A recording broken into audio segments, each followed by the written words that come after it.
Halo semuanya, balik lagi ya sama aku Enda Basugiarti.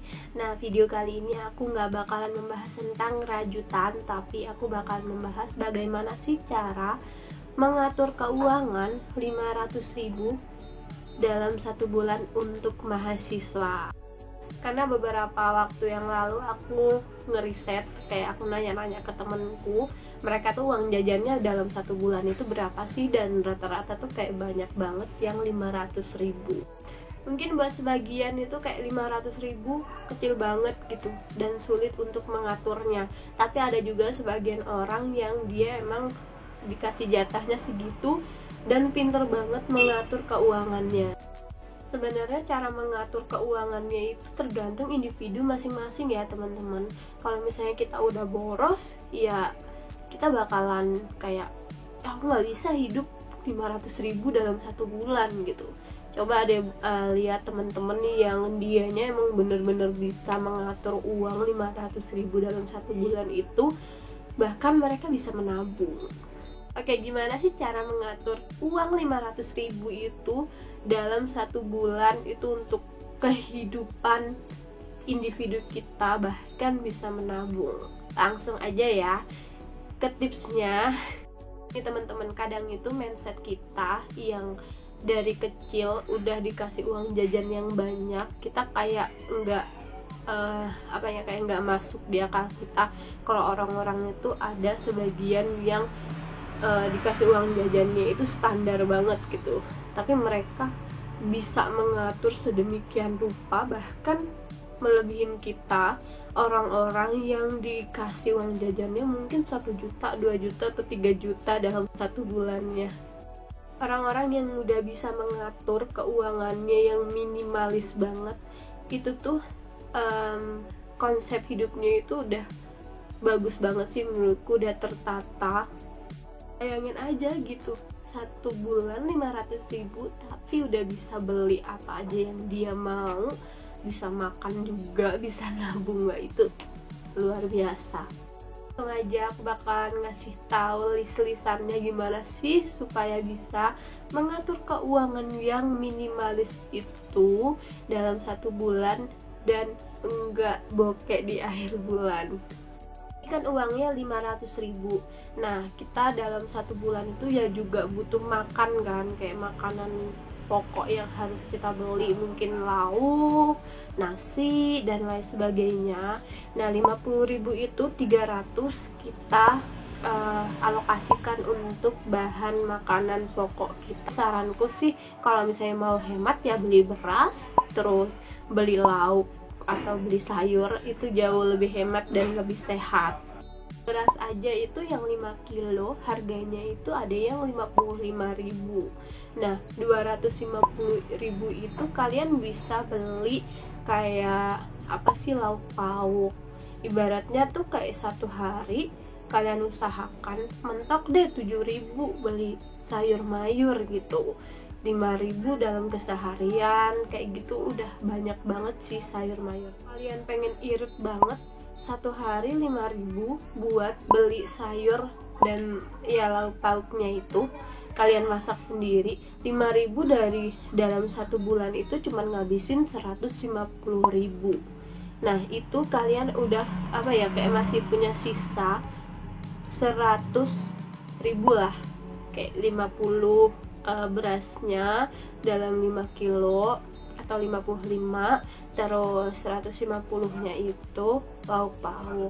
Tapi kalian mesti kayak pengen banget buat beli jajan kayak gitu kan. Nah, jajan itu kalian bisa mengalokasikannya itu 50.000 dalam satu bulan. Kalau misalnya 300.000 itu buat jajan makanan pokok, itu masih ada sisanya, kalian bisa tabungin gitu. Masih ada sisa 200.000. Nah, 100.000 itu untuk keperluan kuliah, karena kita kan nggak tahu tuh dalam satu bulan itu mungkin kita harus beli alat tulis apa, mau beli ini, mau beli itu. Nah, itu bener-bener 100.000 itu buat hal-hal yang berbau kuliahan, karena kita nggak ngerti juga iurannya, mungkin hari ini berapa, besoknya berapa, kayak gitu. Selanjutnya 100.000 itu kalian beli skincare, sabun dan lain sebagainya, kalian alokasikan di 100.000 itu. Sekarang tuh ya skincare yang bagus dan murah itu tuh udah banyak banget, udah Bepom juga. Kalian tinggal beli di toko-toko yang udah udah kalian percaya, udah kalian yakini kayaknya toko ini murah, bagus kayak gitu. Lah sabunnya sabun yang standar aja, nggak usah sabun yang bagus-bagus. Kalau misalnya kalian suka sabun cair ya beli aja sabun cair, kalau misalnya suka yang batangan ya batangan aja kayak gitu. Nanti kalau misalnya teman-teman dalam 200 itu yang kayak yang 100 buat keperluan perkuliahan, terus yang 100-nya buat skincarean itu masih ada sisanya, kalian bisa buat buat jalan-jalan sama teman-teman kalian.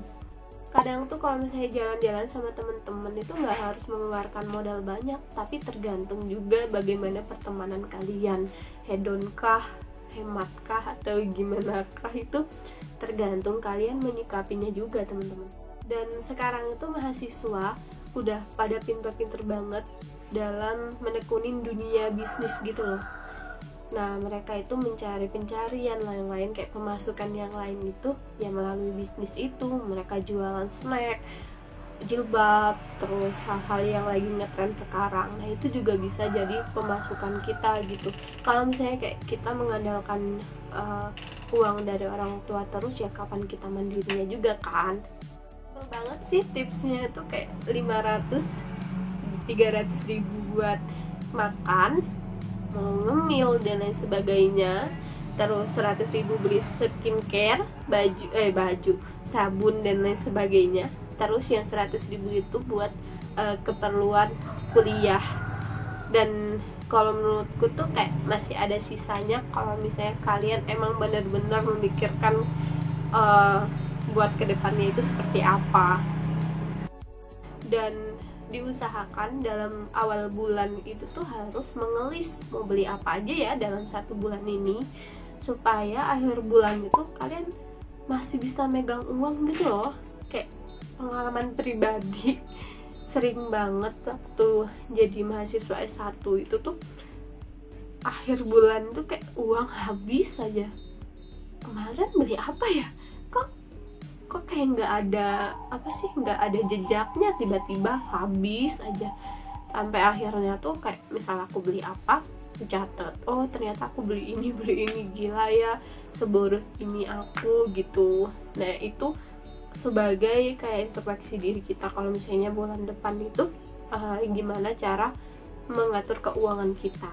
Semahal apapun tempat kuliah itu, semahal apapun biaya hidup di tempat itu, kalau misalnya kita bisa mengatur keuangan kita, ya kita bakalan tetap kayak enjoy aja gitu. Tapi harus disiplin sih. Kalau misalnya kita nggak disiplin tentang keuangan, bakalan hancur di akhir bulan. Kalau kalian juga kayak orang rumahan atau anak rumahan yang jarang banget buat keluar kayak gitu, kadang uangnya itu bisa loh buat buat ditabung. Mungkin dalam 1 bulan itu 20.000, kan lumayan 1 tahunnya itu kalian bisa beli apa aja yang kalian mau gitu loh dari hasil tabungan itu. Walaupun budget yang dikasih sama orang tua hanya 500.000 per bulan. Mungkin di antara teman-teman ada ya yang diberi budget sama orang tua itu di bawah 500.000. Kalian boleh ya sharing-sharing di bawah ini, di kolom di bawah ini, terus bagaimana cara kalian memanajemen keuangan kalian. Karena menurutku sebesar atau sekecil apapun uang yang kita dapatkan dalam 1 bulan, kalau misalnya kita nggak bisa memanajemen keuangan itu sendiri, ya keuangan kita bakalan hancur. Kita kayak di tengah-tengah mungkin udah nggak ada uang, kita minta lagi sama orang tua. Tapi kan kita sebagai anak juga harus memahamin bagaimana perekonomian keluarga kita juga teman-teman. Mungkin sekian dulu ya video kali ini. Aku juga bingung itu tips atau apa kayak gitu, cuman aku pengen aja sharing ke kalian supaya kalian itu juga semangat ngatur keuangan kalian. Minggu depan atau video selanjutnya aku bakalan ngebahas gimana sih cara menabung dari uang yang pemasukannya hanya 500.000 per bulan. Oke, jangan lupa ya di komen. Kalian boleh banget ya sharing-sharing pengalaman kalian mengatur keuangan kalian di komen, supaya aku bisa ngebaca, terus aku juga nambah wawasan teman-teman yang lain juga gitu. See you next time ya. Dadah.